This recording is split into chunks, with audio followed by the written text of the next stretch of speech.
Ladies and gentlemen, good day and welcome to the Q2 FY22 results conference call of Gravita India Limited, hosted by Emkay Global Financial Services. We have with us today Mr. Yogesh Malhotra, Whole-time Director and CEO, Mr. Naveen Prakash Sharma, Executive Director, and Mr. Sunil Kansal, Chief Financial Officer. As a reminder, all participant lines will be in the listen-only mode. There will be an opportunity for you to ask questions after the presentation concludes. Should you need assistance during the conference call, please signal for an operator by pressing star then 0 on your touchtone phone. Please note that this conference is being recorded. I now hand the conference over to Mr. Hazarika from Emkay Global Financial Services. Thank you, and over to you. Yeah, good evening, everyone. I would like to welcome the management of Gravita India and all the participants to this Q2 FY22 conference call of Gravita. Thank you, everyone. So without any further delay, I shall now hand over the call to Mr. Yogesh Malhotra, CEO, for the opening remarks. Over to you, sir. Yeah, thank you. Good afternoon, everyone. Happy Dhanteras and a very warm welcome to Gravita's Q2 financial year 2022 earnings call. I hope you and your families are staying safe and healthy.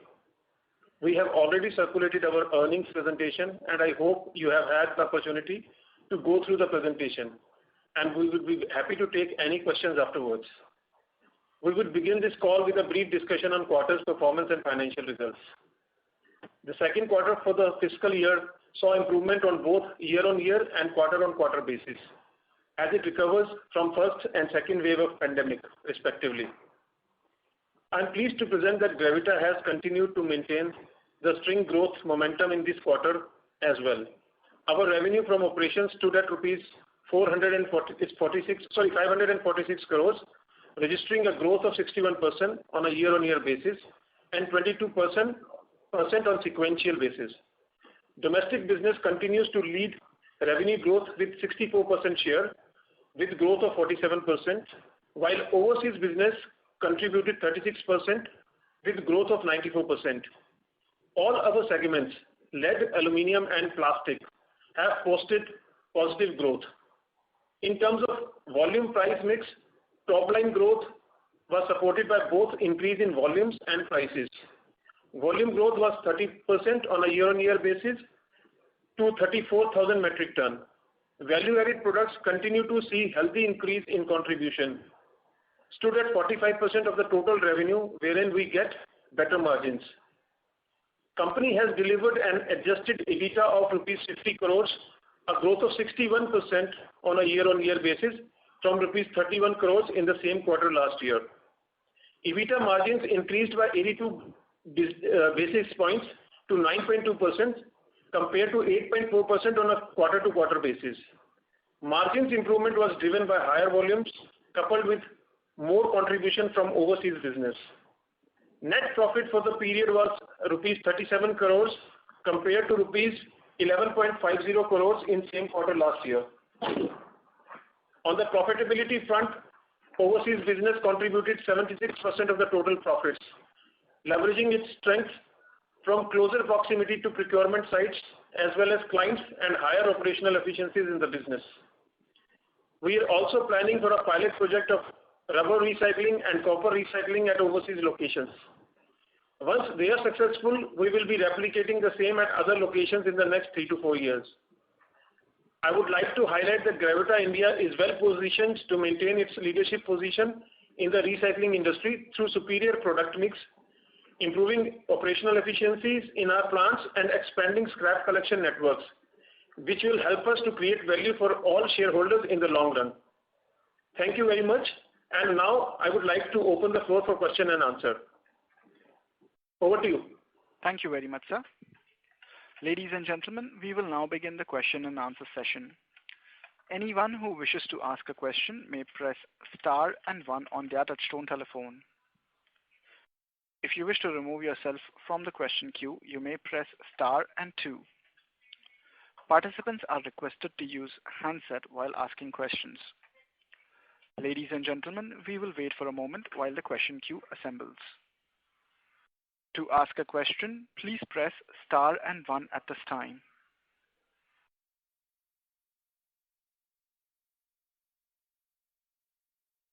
First question is from the line of Sudhir Beda from Right Time Consultancy. Please go ahead. Yeah, good afternoon, sir, and hearty congratulations for stupendous set of numbers, sir. And I think your entire team Gravita deserves the hearty congratulations and appreciation from the shareholders. Thank you. Thank you, sir. My questions are like, if you see Q2 this quarter, our EBITDA margin of lead is 15,000, whereas the last year, 15,600. But Q1 it was like 12,500. So is there any reason for such a fluctuation of say 3,000 rupees sequentially? So basically, the contribution from overseas has gone up, which generally gives us higher margins. So this quarter, exceptionally, the overseas contribution is around 76% of the total profits. So that is why the EBITDA margins are looking a little higher. And also because the LME is at a higher this thing. So although in rupee terms, I mean percentage-wise it's not that big, but in rupee terms it is looking to be a little higher compared to last year. And in addition to this, volume growth is also there as compared to the Q1. So basically, we get the benefit of economy of scale also. So that's also improved the EBITDA pattern. No, volume growth is actually Q1. Our volume was 22,000, and yeah, this time it is 27,000 approximately. Volume is showing 19,000. Q2. 19,000 was last year. Yeah. If you compare Q1 this year, it was 22,000. It is 22,000, right? And this kind of margin is sustainable, or if the LME rates comes down, then our margin also will come down. See, it will change slightly with the mix of overseas versus domestic contributions, but it will definitely be in the line of around 8.5 to 9% even going forward. So you can take approximately 40,000 to 15,000 is the range per ton. Understood. Yeah. And our aluminum and plastic volume is down sequentially and also Y on Y. So is there any particular reason? Because aluminum is giving higher contribution, higher margin, but our volume is down this quarter compared to the Q1 of 22 and last year also compared to last year. See, this is partially because we have just set up a production facility in Mozambique this year, which only started at the end of this quarter. So the volume will start coming from that facility going forward.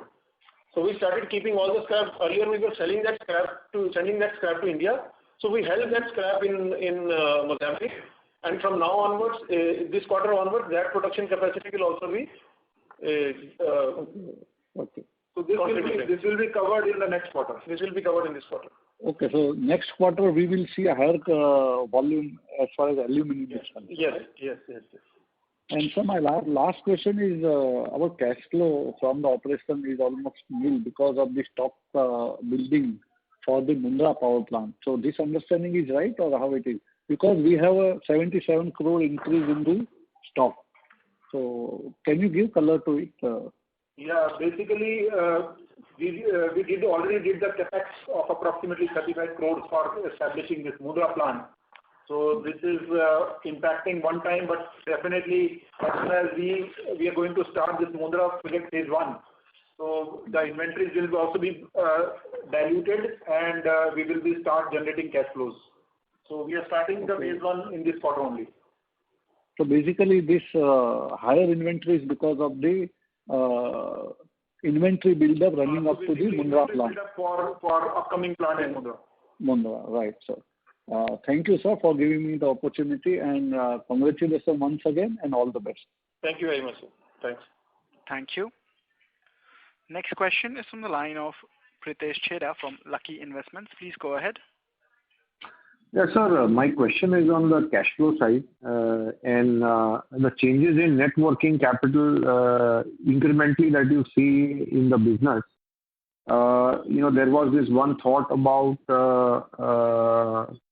imported scrap not being used on, the Indian plants, and a change in working capital on account of that. So, where are we, and what working capital cycle we are operating, let's say now, and where are we heading towards, sir?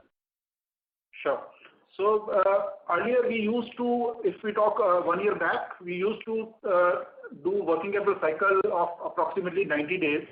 But at this moment, with the more domestic scrap and with the scrap coming in from the OEMs, where we are not going to pay them, and so we have reduced the working capital cycle to 77 days at this moment. And but we are targeting further reduction up to 60 to 65 days in next one and a half year. This is India. Sorry? This you mentioned for India, right? So this is blended working capital cycle. So India will be slightly more, but yes, the blended should be 60 to 65 days. Okay. What I see as your cash conversion cycle is about 60 days is what I see on console basis, which is India plus international put together. 60 to 70 days is what I see. Yes. And this 60 to 70 days, where do you see it heading to? So cash conversion cycle, if you're considering only inventory, receivable and payable, Yes, sir. that should be close to 55 days in next 2 years. So 70 becomes 55. Correct. And the total working capital cycle remains at 70 with 15 days some other line height, 65 to 70. which was earlier 85 to 90. Correct. So, sir, at let's say a cash conversion of 55 days, or at let's say a total working capital cycle of 70 days, the cash generation in the business may still not happen. So, how do we think here, and what are other efforts to improve the cash generation, sir? So basically, because we are now in the phase of investing more and more for the capacity development, like we are doing the project in Mundra. So once this project will be operational, so we will be doing the reduction in the working capital cycle. So going forward, the cash generation will be significant as compared to what it is today. So it will be, positive cash flow will be start generating from this reduction in working capital. Sir, at the number that you mentioned, at the margin that you would operate, you may not have cash flow generation, sir.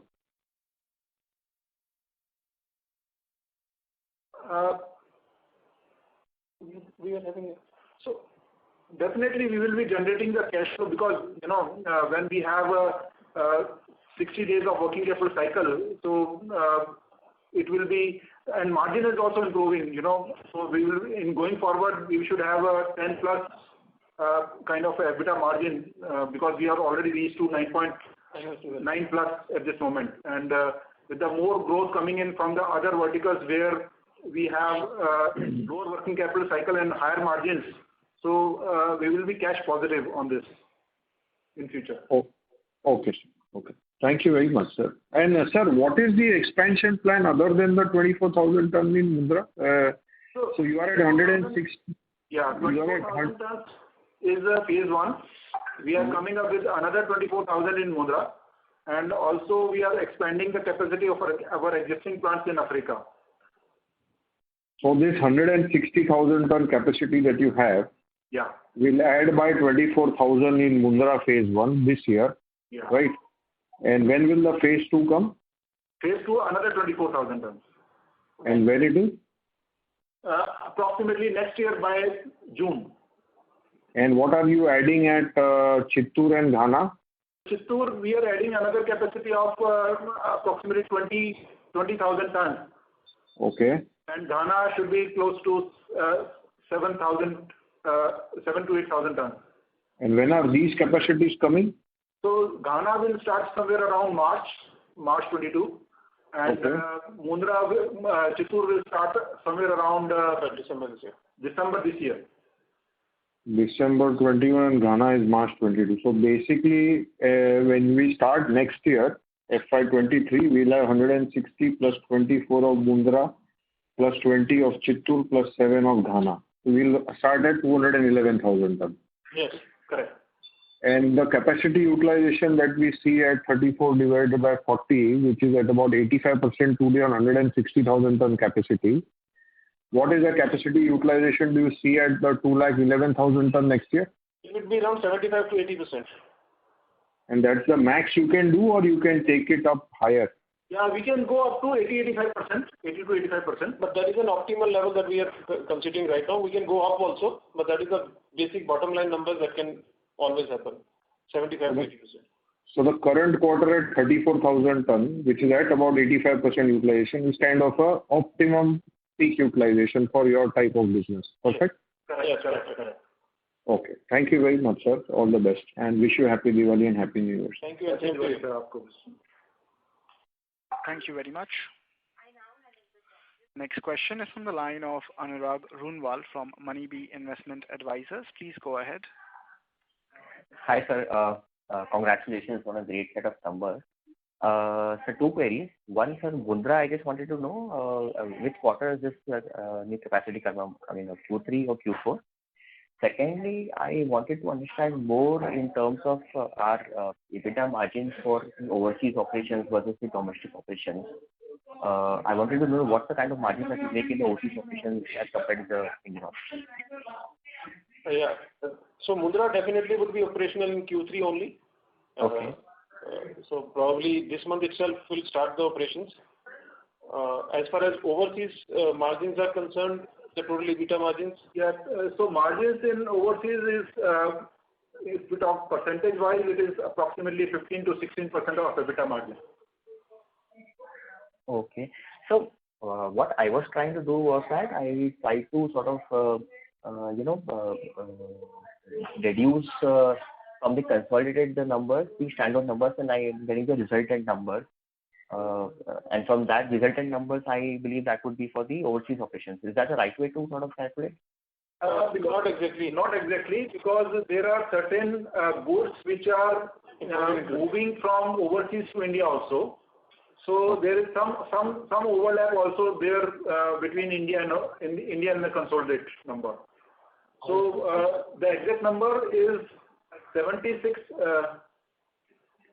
So 76% is the contribution in the bottom line, which is coming in from the overseas business, and 24% in the bottom line from India business. And if you talk the revenue number, so revenue is 64% from India and 36% revenue is coming up from the overseas business. Okay. And one more question, sir, if I may. So my understanding was that the EBITDA that we sort of track in our business, so we track the EBITDA in absolute terms basis rather than in percentage basis. So in that case, I wanted to understand what's the reason for the fluctuation that we see in Q2 versus Q1. It's not exactly, basically in percentage basis only. In the sense, if the LME is higher, so the margins in between will remain same. So it's mostly in percentage basis that we calculate EBITDA. It's not in exactly rupee terms. Okay. When we talk about rupee terms, it's between a specific LME number, that if it is between 2,000 to 2,200 to 300, that is from where we derive the numbers in absolute. Okay, so we are tracking it in terms of margin. Yes. Okay. Thank you, sir. Thank you very much. Before we take the next question, we would like to remind participants that you may press star and 1 to ask a question. Next question is from the line of Rahul Bangadia from Lucky Investment Managers. Please go ahead. Yeah, thank you for taking my question, sir. Sir, 2 or 3 questions on the balance sheet side. One is, have we already invested in Mundra for the capacity expansion, and does it stand as capital work in progress on the balance sheet, which is 41 crores right now? So we have already invested approximately 35 crores in Mundra for investing in land, building and plant and machinery till now. So the capital work in progress that we see is mostly Mundra. Is that fair to understand? Yeah. Mundra and to some extent Chittoor. To some extent Chittoor. Yeah. So 41 crores, you have invested 35 in Mundra, right? Yes. Acha. Okay. And sir, how much inventory would you have built up for Mundra, roughly? So again, approximately 35 crores.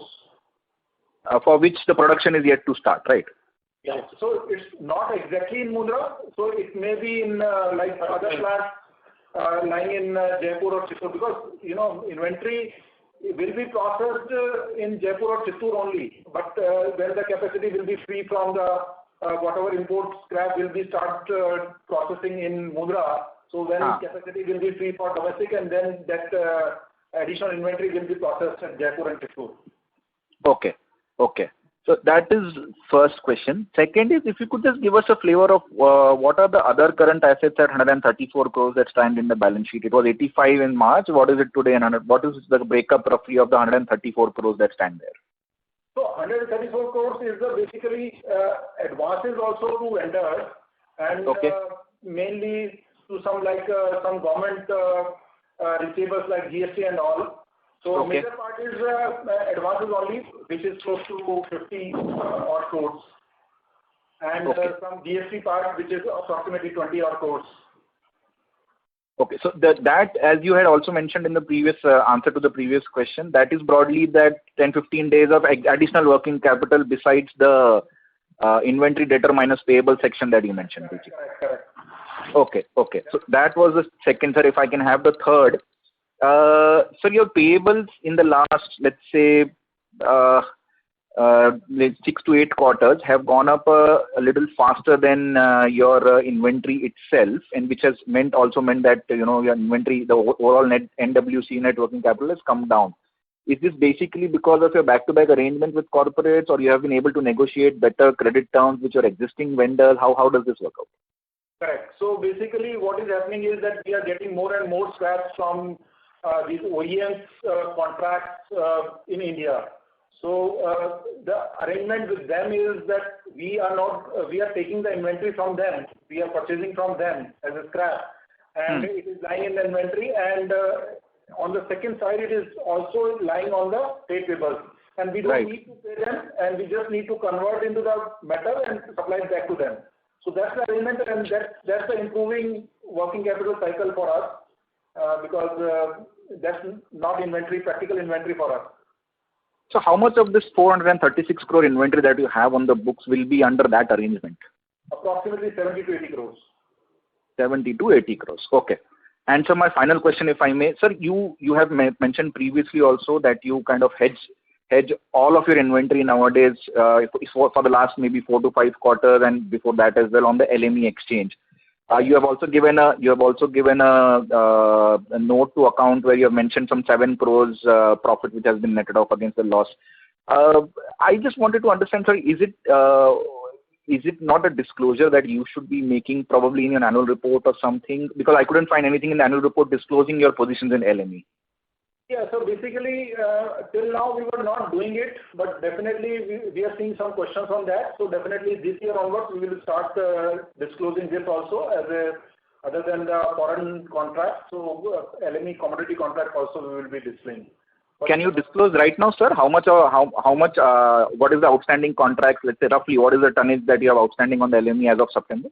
So there are two parts to it. Whatever inventory we have against that, one is that we already have the customer orders against that. So that is one part of the hedging. The another part is the sale contract we have on the LME exchange, which is approximately at this moment approximately 6,000 tons. Okay, so 6,000 tons is what you have on your LME exchange right now as a contract. Correct. So thank you very much for answering this question. Hoping to see the disclosures in various and whatever annual reports or presentations, wherever you want to put it. Thank you very much. Thank you. Thank you very much. A reminder to the participants, to ask a question, please press star and 1. Next question is from the line of Tanay Gabawala from Emkay Global. Please go ahead. Hi, sir. Congratulations on a good set of numbers. I had 2 questions. So the first question was, you had kind of mentioned that about 30% of lead and lead batteries market shares with the informal sector. So I was trying to understand, how do you see that going forward? and any potential volume benefit you can see from that shift to formal sector. And the second question is on your planned capex for the next 2 years, if you could give some guidance on that. Thank you. So we foresee that this informal sector will shrink. So the policy which are coming, particularly in case of lead, which is that battery waste management rules. So the guidelines are under formation. There will be a EPR penalties also. So there will be a lot of shift going to happen in formal sector from the non-formal sector. Second is that the coal prices, the energy crisis, and the green energy concept, which is where recycling uses minimum amount of energy as compared to primary production. So these both things will bring this sector more from informal to formal. So if we talk number-wise, approximately 30% informal sector, 70% informal sector will come down to 25% in next 4 to 5 years. And because we are the only company in India from north to south, multi-locations, so we will be the largest beneficiary of this shift. So we are targeting, because whatever domestic scrap we are targeting, so that is coming out of this policy shift also. Okay, great. Thank you. And about the planned capex?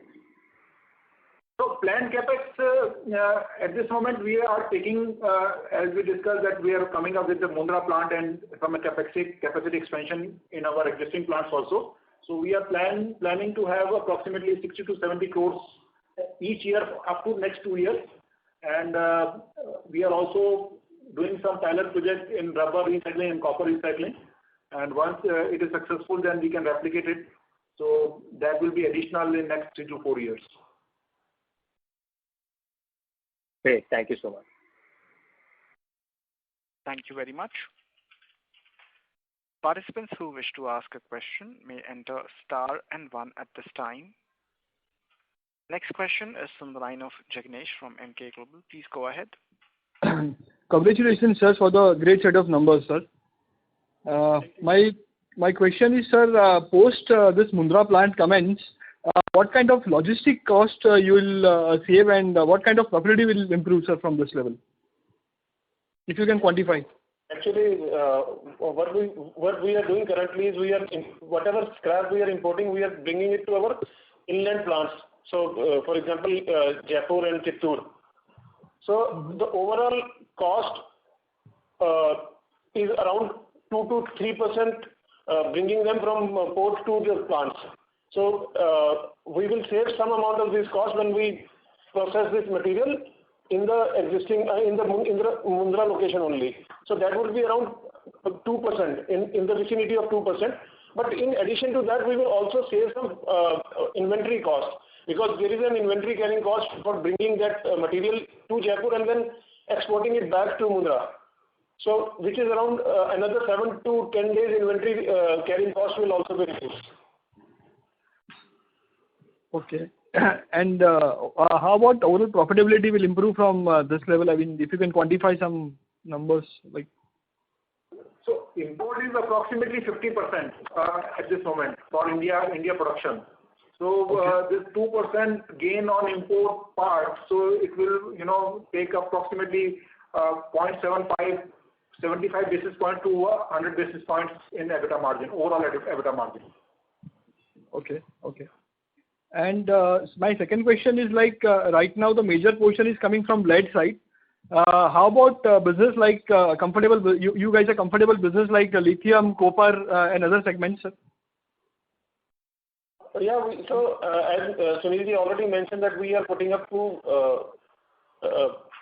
pilot projects in Africa for copper and rubber.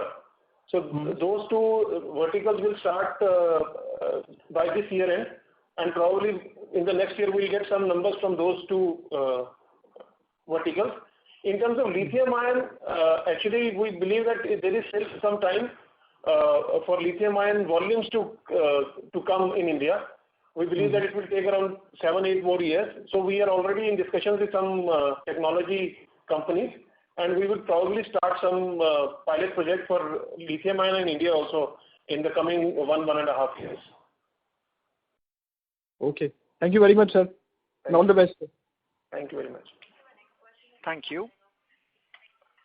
Next question is follow-up from the line of Pritesh Chheda from Lucky Investments. Please go ahead.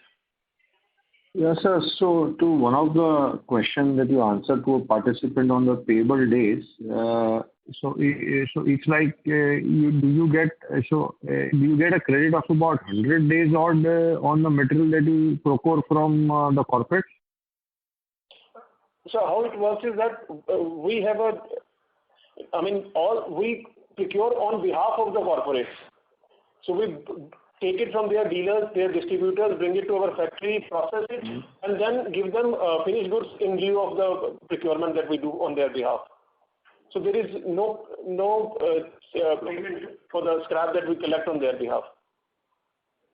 So it is not exactly 100 days, but yes, because it is higher at this moment because we don't have enough capacity to process it. So we are building up the inventory and waiting for the Mundra to start. So once Mundra is starting, then definitely inventory will also go down and this payable will also go down. Okay. So then you will also cut down on this inventory being procured from dealers on behalf of the corporates. So automatically this 15-20 days of extra payable that you got should also come down, right? Yeah, so it will not have any impact because the inventory will also go down and the payable will also go down. But as soon as we have imports cut down on India, so then definitely the overall working capital cycle will come down. So that's the target. Yes, sir. That part I understood. Import getting replaced, so import coming to India and getting processed at Mundra and reduction in net working capital. That part I understood. But this part of payable increase will also, these expanded payable days that we see because of this arrangement of corporate, on behalf of corporate purchase, that also should soften a bit, right? Yeah. But at the same time, the inventories will also reduce because this is not trade payable per se. What is happening is that we are carrying inventory on their behalf, and there is a trade payable also showing in the books. So once the trade payable will go down, the inventory also of the corporate that we are holding will also reduce. Perfect, sir. But sum total, for my first question that you answered, sum total, the net working capital cycle should come down from 85 days to 70 days, which includes that short-term loan where you give advances, etc. Everything gets captured there, right? 85 days coming down to 70 days. Correct. Yeah. Okay. And sir, last question on margin. So for us, there were phases of 5-6% margin, and there have been a long phase of 7-8% margin. First of all, I wanted to understand the variation reason for these, and incrementally, where the margin is at about 9% this quarter, where do you see the margin stabilizing at a certain percentage number, which you could help us understand? Yeah, basically, when we were in the range of 5 to 6%, at that time, we were not fully hedged on the metal side. So that was the time when we were partially hedged, and there sometimes it was 8% to 9% also, sometimes it was 4-5% also. So since last 2 years, we were on the fully hedged model, and that was the time when we started improving the margins, operational margins, fully hedged margins from 6% to 8.5%. So at this point, we are in the range of 8 to 9%, and 9%, 8 to 9% is the 8.5 to 9.5% is the stable margin we can consider at this moment. But with the more volumes coming in, with the economy of scale, benefit of economy of scale, with the more contribution coming from the overseas business, with the saving of the logistic cost, as we are reducing the imports in India. So with this all and more contributions coming in from the value-added products, so all these efforts are taking us from this 9 to 10 kind of stable margin from improvement from 9 to 10%. So that's the target for next 2 years. Sir, one clarification here. Since you are expressing as in percentage term, your business model would have also gained from appreciation in the base metal prices. So, what it was at 5%, let's say, at a point in time, 5-6% at a point in time, does it get influenced by lead price moving from $1,700 to $2,700 or, the other prices moving the way they have? Because we have always expressed it as a percentage and never expressed it as EBITDA per kg. So if you could just explain that part. And second, when you're talking about hedging, even today when you are giving out a hedging number, you said only 6,000 tons of contracts are standing on LME. Now that is 25% of your quarterly volume. So not even 25. So 6,000 divided by 34. So that's about 20% of your quarterly volume. So I couldn't understand this 100% hedging that you mentioned. So yeah. So basically, if you see our total inventory carrying cost, inventories are basically 90 days only, 70 to 80 days. Total inventory in the group. So if you consider that, then it is around 25 to 30% of the total inventory that we are carrying is hedged on LME. Perfect. So balance 75% is hedged with the customers only. So we have priced the customers in advance. So what we do is we have pricing arrangements with customers where we sell them on M-1, M-2, M-3 basis. So whatever we are buying is directly priced with the customer first. And whatever is left is then sold on LME. So this is generally to the tune of 20 to 30% only. Okay. Buying from customer and selling to a customer. Buying from some other customer and selling to other customer. And that is back to back. That is back and whatever there is no customer, it is hedged on the LME. That's how you say you are 100% hedged. Yes, that is how we are 100% hedged. So the part which was not there earlier was this 25% part where you were not hedging on LME, that was not there earlier, or this back-to-back customer was not there earlier? What was not there earlier? So what we were doing was, see, when we started hedging, what we did was that on day one, whatever we were buying, we were selling on to the customer or to the LME. But whatever inventory was there in the system, we were not hedging. So whatever profit or loss due to that inventory carrying cost, the inventory that we were carrying was not hedged. Which means 25% of your business which never had a customer earlier was not hedged on LME. Earlier. So let me explain. So basically, when we started this hedging, so we started that from X date, we will be doing the 100% hedging on back-to-back basis. But on that date, a particular inventory was always lying in our plant, say 10,000 tons. So this 10,000 tons was not hedged at that point of time. So over and above whatever we were buying, we were selling. But that 10,000 tons were left as an unhedged position on the balance sheet, which we hedged 2 years back, which we also started hedging 2 years back. So we started considering the base inventory also, and whatever buying is that is also being sold. So inventory is also sold now, and whatever we are buying, that is also sold. So this inventory part was not there at that time. So what we were thinking was that initially when we started hedging, we thought that this is iron stock that is in any case always going to remain in the system. So we were not hedging that part, that iron stock part. But now we have started hedging that part also, because suddenly if the LME goes down for a long period of time, then that starts taking effect. So we have started hedging the iron stock also now. Do you understand? Yes, sir. I understood.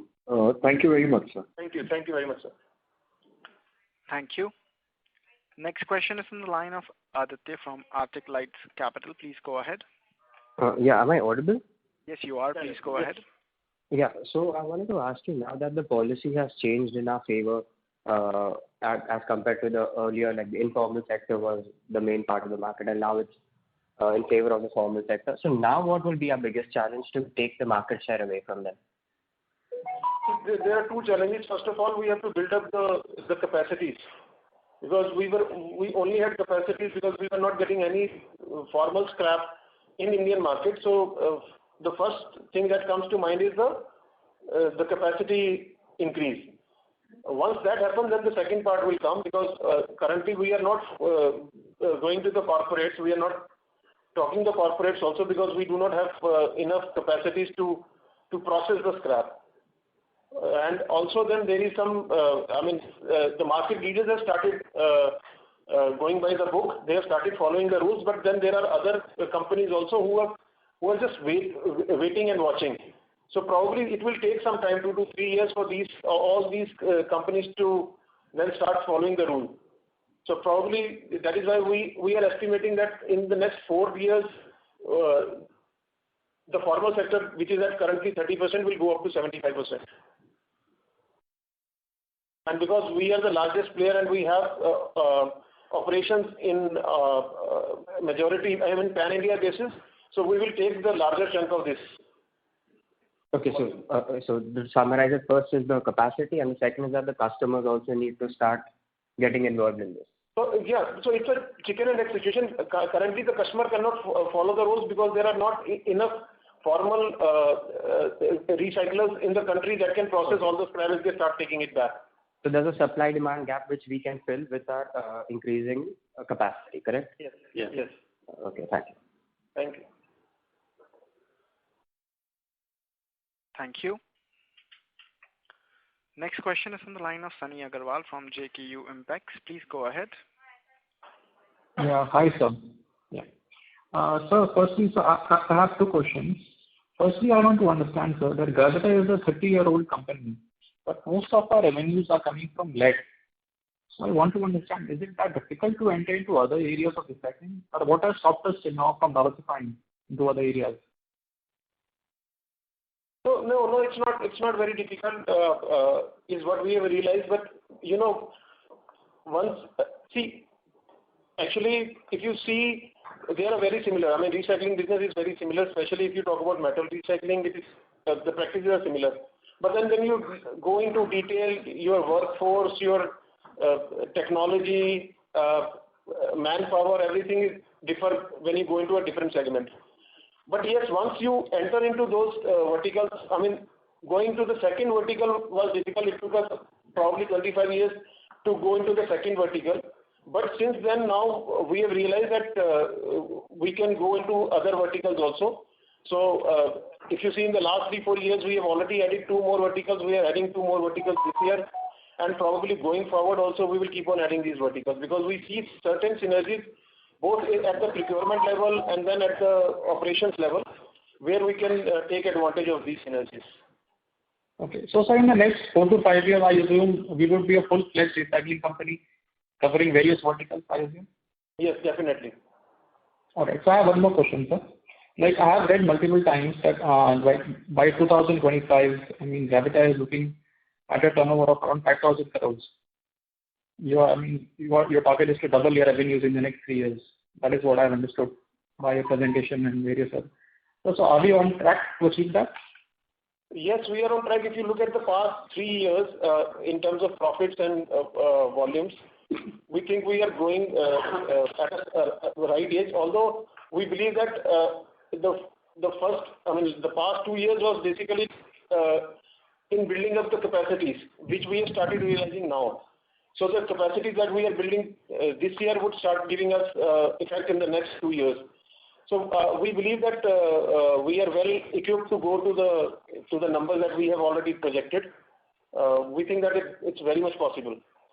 And when we talk about the 5,000 tons, we are talking about the existing verticals only. 5,000 crores. 5,000 crores. Yeah, any inorganic growth in this. Yeah. Okay.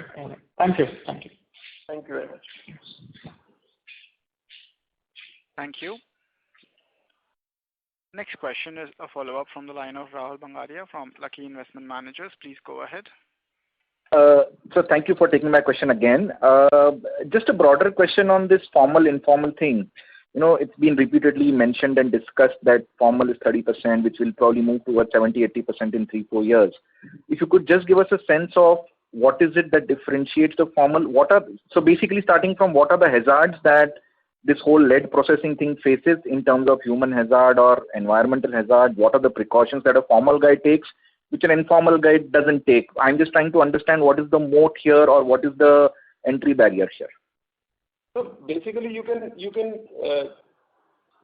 define formal and informal sector. When we define it from the basically from the tax purposes.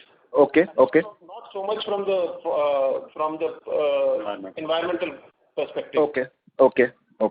So that is how you are looking at it. And in that sphere, you're saying basically you are the biggest guy. Any other major competitors here in the organized space?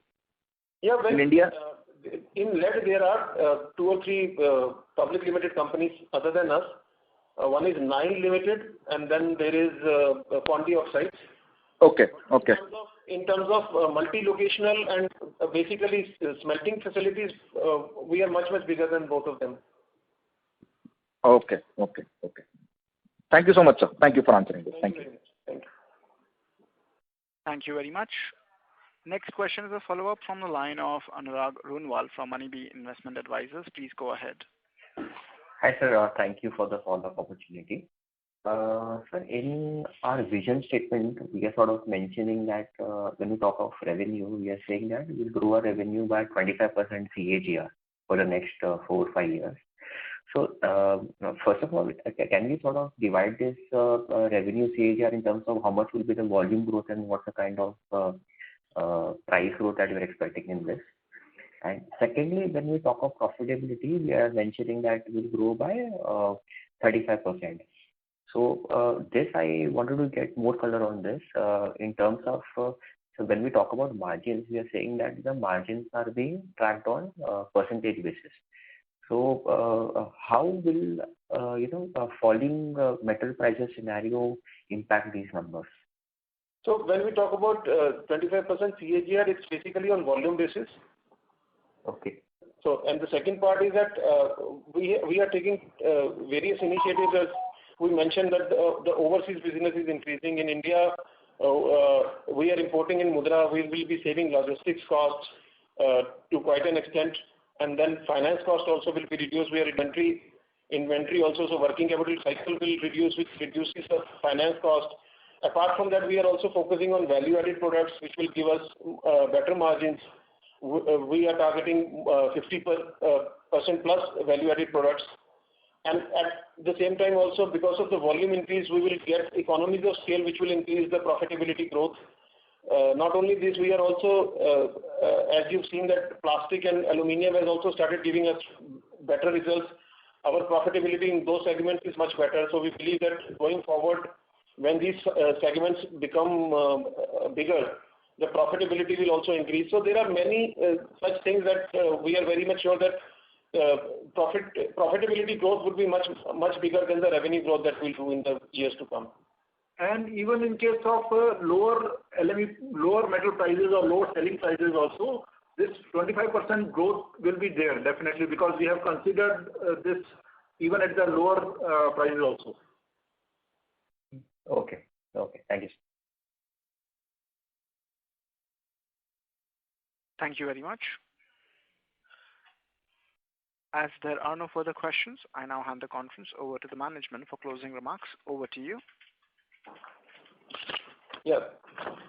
Thank you all. Thank you very much for participating in the earnings conference call. It has been a pleasure interacting with all of you. As closing comments, during the quarter, the company has been able to achieve a better than expected performance. We expect better operational performance coupled with volume growth in the upcoming quarters as well. As I mentioned earlier, the company is focused on optimizing its overseas manufacturing facilities along with improving its scrap collection network in India to help improve its profitability by reducing logistics costs of importing the scrap into India and also reducing working capital cycle. Additionally, the company continues to focus on improving product and market mix to get better margins. We value your continued interest and support in Gravita. Wishing you all a very happy Diwali. Thank you. Thank you very much, members of management. Ladies and gentlemen, on behalf of Emkay Global Financial Services, that concludes today's conference. Thank you all for joining us, and you may now disconnect your lines.